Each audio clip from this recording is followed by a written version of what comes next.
Hi, hello, it's Nikki, and welcome to my messy bookshelves. Today I'm just sharing an update on what I've been reading this week.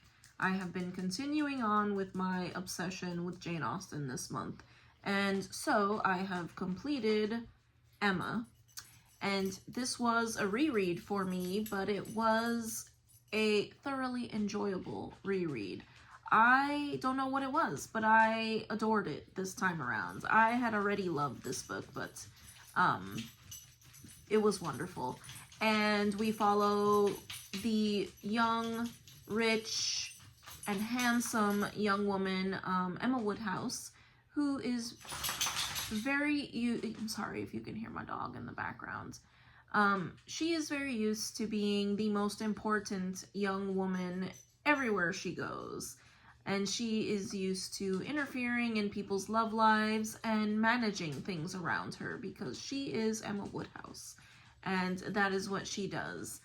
And I don't know. I love the romance in this one. I love the development of Emma as a character. It was great. I really enjoyed this reread. So that I completed. And I finally read Sanderson, which was also enjoyable. It was only about 30 or 40 pages long, but I was very surprised at how much happens in that very short space of time. So many different events occurred in those 30 or 40 pages. So it was very different to me. I mean, you could tell it was Jane Austen. It was witty and it was funny. The characters, there were some ridiculous characters.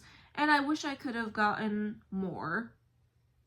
But I'm glad I read it. And I'm glad that I read the actual Sanderson instead of whatever this is. Because whatever this was not Jane Austen. And it was not Sanderson. So I will be unhauling this one because I could not stand the few pages that I read. It was terrible.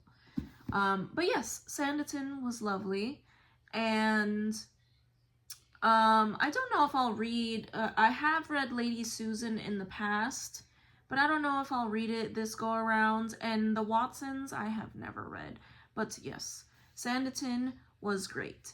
And those are the things that I completed this week. I am currently reading, continuing on with my obsession, I'm currently reading Northanger Abbey. And I think this is where I will stop with Jane Austen for now, because I don't know if I can do another Jane Austen after this one. But so far, I am enjoying this reread. Additionally, I am also reading Longitude, which I mentioned in another video. I thought I would finish it by now, but I got too engrossed in Emma. But again, this is the story, or not the story, this is the history of how what was the person's name? Harrison, I think. Richard Harrison, I think. A clockmaker who was finally able to calculate longitude correctly by the invention of a chronometer. So, very interesting, and I will be finishing this month. And then finally, I am still trekking along. I've mentioned it so many times before, but we have the Tale of Genji. And I have to say that I am now about 400 pages into this, and if something doesn't happen soon, I may be putting Genji aside because I am so tired of the same things happening. Genji hears about a young woman living in a place that he is near, and he pursues said woman. Genji sees a young woman. He pursues said woman. And that is all. There has been, I mean, there was a few interesting chapters where he was in exile, but again, saw a young woman, pursued young woman. And nothing really different besides that exile has happened in 400 pages. So I am getting thoroughly sick of hearing about Genji pursuing a young woman and then longing for her and getting all up in his feelings. So I'm tired of Genji and his feelings. 400 pages of it so far. So I am continuing with a few pages a day, and hopefully something interesting will happen, because I am, like I said, getting so sick of him. But yeah, that is it for what I have been reading this week, and I thank you so much if you've made it to the end of this video, and I hope to see you in the next one. Bye.